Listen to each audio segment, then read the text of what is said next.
Witamy Państwa serdecznie na przedmiocie chrześcijaństwo w kontekście dalekowschodnim. Za chwilkę usłyszymy prezentację znanego, interesującego, pięknego filmu 7 lat w Tybecie. Będzie to robił w języku angielskim udane Fernando Wattalage i zamieniamy się w słuch i zapraszamy do zapoznania się z tym filmem. Proszę bardzo.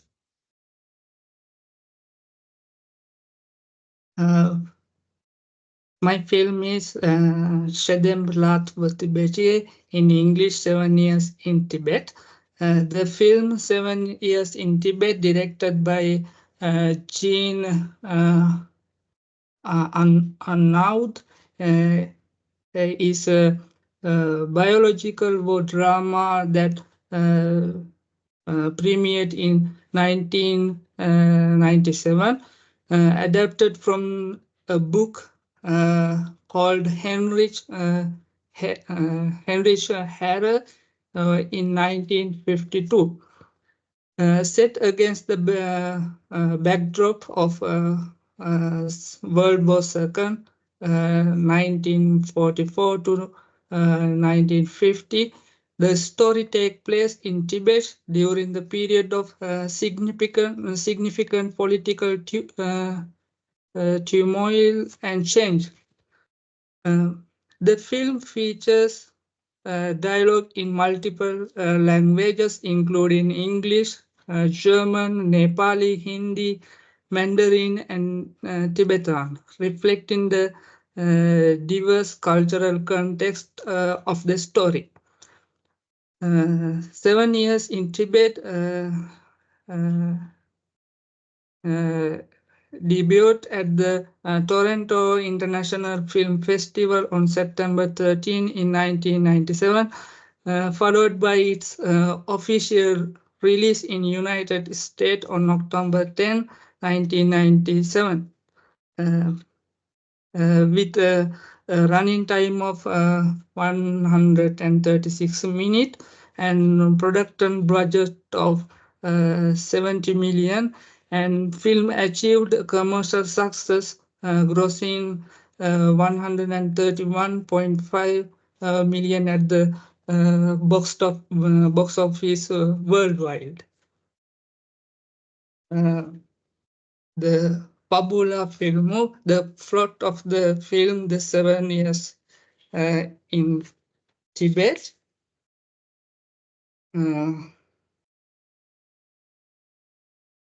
The film began in 1939 with Australian mountaineer Heinrich Herre leaving his pregnant wife to join Peter in an expedition to summit Nanga Parbat in British-ruled India. With the onset of Second World War, Herre and Peter are arrested by the British authorities for being in enemy alliance and are imprisoned in Pork Camp in Dehradun in Himalaya foothills. During this time, Herre's wife, Ingrid, who has given birth to a son he has not seen, sends him a divorce paper from Austria. In 1944, Herre and his colleague Peter escaped the prison to cross into Tibet. After initially being rejected, they managed to travel in disguise to the Tibetan capital city, Lhasa. In Lhasa, they became the house guest of Tibetan diplomat Kungo and are befriended by the Tibetan senior official Jigme. Peter falls in love with the tailor, Pema and marries her, and Hera, however, chooses to remain single. Hera becomes the fourth Dalai Lama's tutor in world geography, science, and Western culture, and they form a close friendship. As a new communist government of China plans to take control of Tibet, uh, Jigme leads the Tibetan army at the border town of Chamdo and halts the advancing People's Liberation Army. After the one-sided battle of Chamdo, Jigme surrenders and destroys the Tibetan dump. Hera condemns Jigme for betraying his community. Hera tries to convince the Dalai Lama to flee, but Dalai Lama refuses. However, he encourages Hera to return to Austria and be a father to his son. Hera bids his friends farewell and return to Austria in 1951. Back in Austria, Hera's son Rolf initially refuses to meet Hera. However, Hera leaves a musical box that Dalai Lama gave him, which boy very interested. Uh, Later years, Hera and Rolf are seen mountain climbing together, suggesting that they have mended their relationship.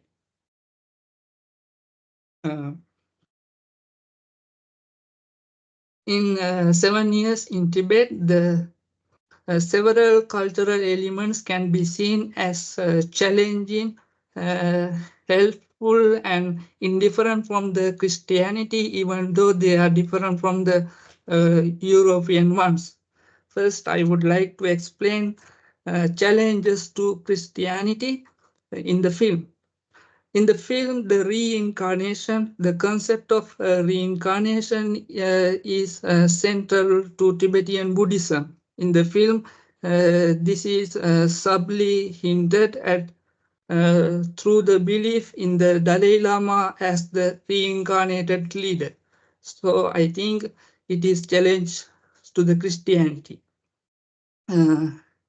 Deification of the Dalai Lama. The Dalai Lama is seen as a living god in Tibetan Buddhism.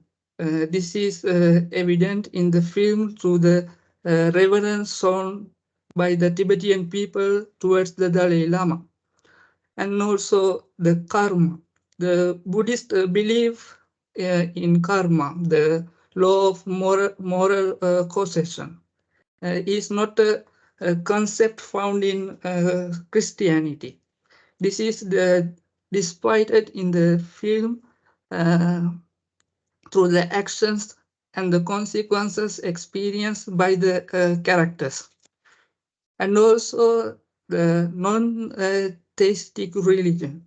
Buddhism is essentially a non-theistic religion, which can be challenging to the Christians who believe in one God, and he is very personal to us. This reflects in the film through the absence of the creator God in Tibetan Buddhism. And also emptiness. The Buddhist concept of emptiness, or in Pali, sunya, which refers to absence of inherent experience in all phenomena, can be complex and challenging to the concept of Christians. This subtly hinted in the film through the teachings of the Dalai Lama, and which is helping to the Christianity, compassion and then non-violence. The Buddhist principles of compassion and non-violence align with the Christian teachings of love and peace. This is evident in the film through the peaceful nature in the Tibet people and how they behave and how they reacted to the other people. And also the respect of life, the respect for all forms of life in Tibetan culture echoes the Christian teaching of sanctity of life. This is depicted in the film through the Tibetan people practices of the non-violence and vegetarianism. In the film, there is one scene. They collected all the uh, worms not to kill and to uh, and to um and to save them. And also the meditation. While meditation is common practice in the Buddhism, it can be adapted in the Christianity for prayer and reflections, etc. This is shown in the film through the scenes of the meditation and mindfulness. And also detachment. The Buddhism concept of detachment from the worldly desire can be parallel with the Christian teachings of not being of this world. This is depicted in the film through the simple and content lifestyle of the Tibetan people. Uh, uh, and also, we can see in the film interfaith dialogues. The film's portrayal of hearers' learning and understanding of the Tibetan Buddhism can encourage Christians to engage with interfaith dialogues. This is evident in the film through the leadership and mutual respect between hearer and the Dalai Lama. And also indifferent to Christianity, the simple living, the Tibetan lifestyle with the simple living can be seen as indifferent to Christianity, as it does not conflict Christian teachings. And this aspect is depicted in the film to the simple and content lifestyle of the Tibetan people. And also monastic life. The monastic life is major part of Tibetan Buddhism, and while it has parallel in Christianity, and it is largely indifferent as it is a personal choice.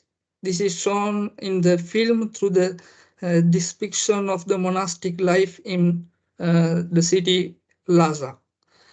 And also the rituals and the practices. The many Tibetan Buddhist rituals and the practices like prayer flags and wheels are culturally specific and do not have direct equivalence in Christianity, making them very indifferent.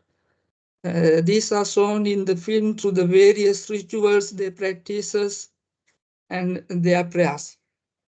And also the art and the iconography, the Tibetan Buddhism art and iconography such as Tanga paintings and statues are unique to Tibetan culture and are indifferent to Christianity. These are shown in the film to the various artworks and the statues.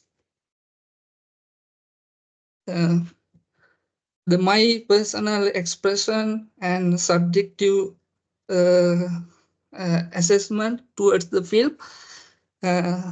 The 7 Years in Tibet is a film that I found to be visually stunning, and thanks to its exceptional cinematography. The performance by the lead actors were compelling and adds depth to the characters they portrayed. The uh, depiction of the Tibetan culture and the unique friendship towards Here and the Dalai Lama was beautifully portrayed and appreciated. However, there are aspects of the film that could have been improved. Some viewers have pointed out the film oversimplifies the complex political issues which could potentially lead to misunderstanding. They have also concern about uh, historical inaccuracies in the film. Additionally, the passing and the length of the film were points of contention for some who felt it could have been more tightly edited. Despite these criticisms, I would recommend 7 Years in Tibet to those who have an interest in Tibetan culture, history, and Buddhism. It's also a great choice for those who enjoy biographical dramas or films that explore unique friendships. The film has valuable insights to offer about the culture and a place that many may not be familiar with. While 7 Years in Tibet has its flaws, its strength in terms of performance, visual appeals, and cultural representations make its a film worth watching.